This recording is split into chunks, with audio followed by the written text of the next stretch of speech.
I never expected a weakness for Samura to be introduced so quickly. This changes a lot of things, and while I do believe it's going to form and direct our path for this narrative, it also adds a lot of complications, a lot of issues. I do find it funny that because we are within a deadlock thanks to Samura, this type of weakness has to be utilized, but it seems like no one wants to commit to that weakness because it involves another person, someone that is not associated with Samura anymore, his daughter. So you have a lot of words of, we don't want to drag her into this situation, but we kind of have to, because the hishaku are also going after her, but they don't know where she is or who she is. I don't know what type of foresight Yura has, but knowing that someone is going to check up on her and using them to direct the hishaku to her, that is incredibly impressive and very much concerning.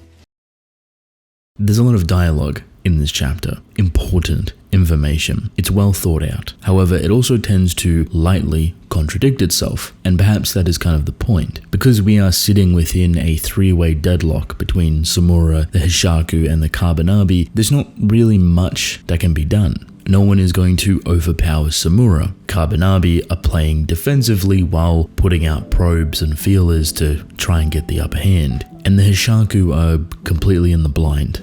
From observation, we know that Samura is going to do what needs to be done. He's very open and direct. The Kagurabachi, we don't know. They're playing purely defensive, which makes sense, but also rather sneaky. They want to take any sort of upper hand that the hishaku or Samura could have. The problem really is the hishaku. They're offering up a lot. The deal with Samura, acknowledgement to that pact that has to be served. So naturally, you would think that the hishaku probably have something up their sleeve, and you'd be right to think that, because so do the ninjas and Chihiro. They just don't know what it is. I would imagine that Yura has a lot of things in plan, and for someone that was able to break the Shinichi Magatsume seal, which took only 3 years, is incredibly impressive. But the seal that they're facing now is a little bit different. It's not on a weapon, it's not on an object, it's on a person. And this person is Samura's daughter, someone that he has painfully tried to hide away.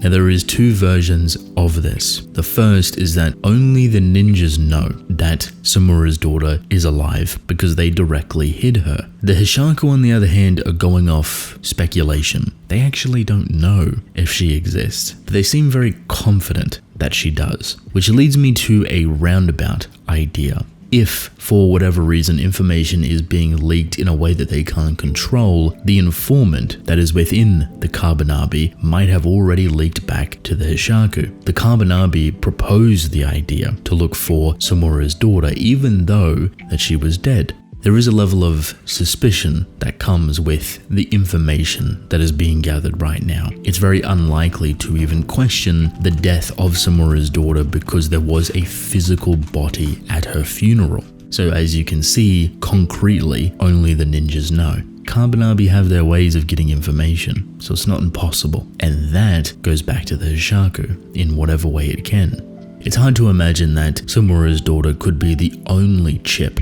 up Yura's sleeve. Surely he has other plans here. Surely he has other versions of contracts or ways to nullify any sort of information that had to be given out. A price to be paid. This is someone that is incredibly powerful when it comes to contracts. They cannot be trusted to make their own because they could easily circumnavigate it. So eventually, I expect a bit of buffoonery when it comes to the pinky promise between Samura and Yura. If anyone could break that pinky promise, slide underneath into the cracks and not supply any information and reap all of the benefits, it would be Yura.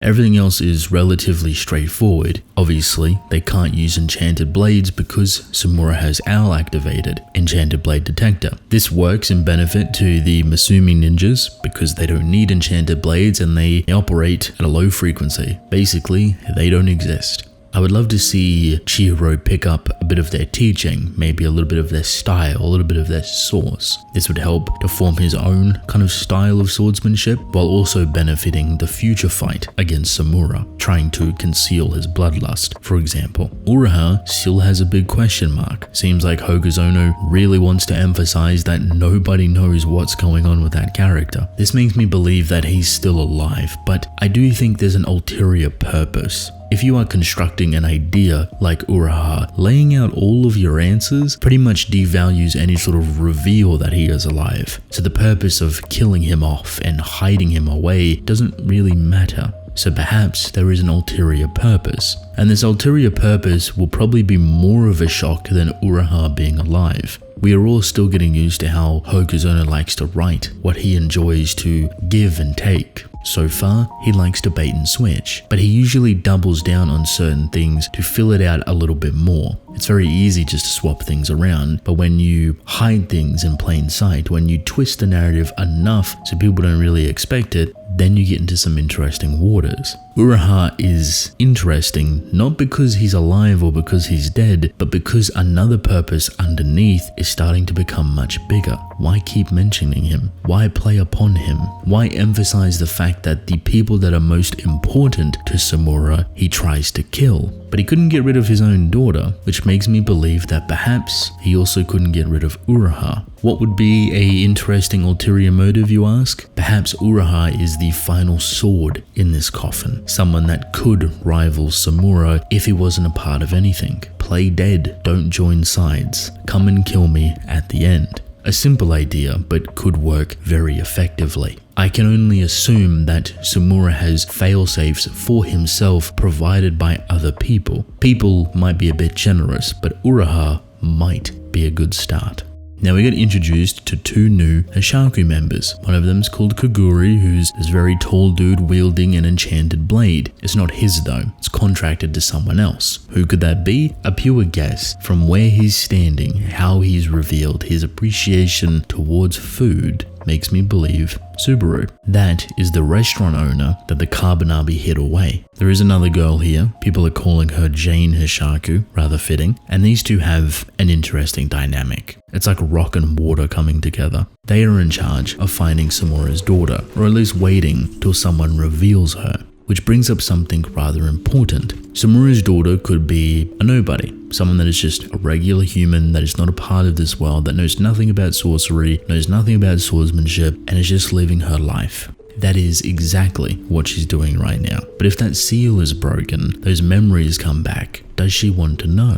And it really rolls down the path of, do you force her back into this lifestyle or do you keep her hidden away? But can you truly feel comfortable hiding her away if she doesn't know that people are chasing after her? Do you take her freedom? Are you truly willing to use her against Samura if something bad does happen? If she is just a regular human, she has no involvement in this. Samura made sure of that, but it does show the colors of the Kagurabachi, perhaps similar to how the operation and usage of Magatsumi took place, same here with Samura's daughter, willing to drag her back into this life and use her as the biggest weapon. It does tiptoe a very fine line, and I'm sure Chihiro will find, hopefully, one of the better ways to navigate this. But I guess the curveball here is that if she wanted to be a part of this life, if she knows sorcery, if she knows some sort of swordsmanship, it'd be very interesting if she was capable, if she could wield a sword, if she did have some sort of sorcery, if she was a lot more powerful than was actually led on.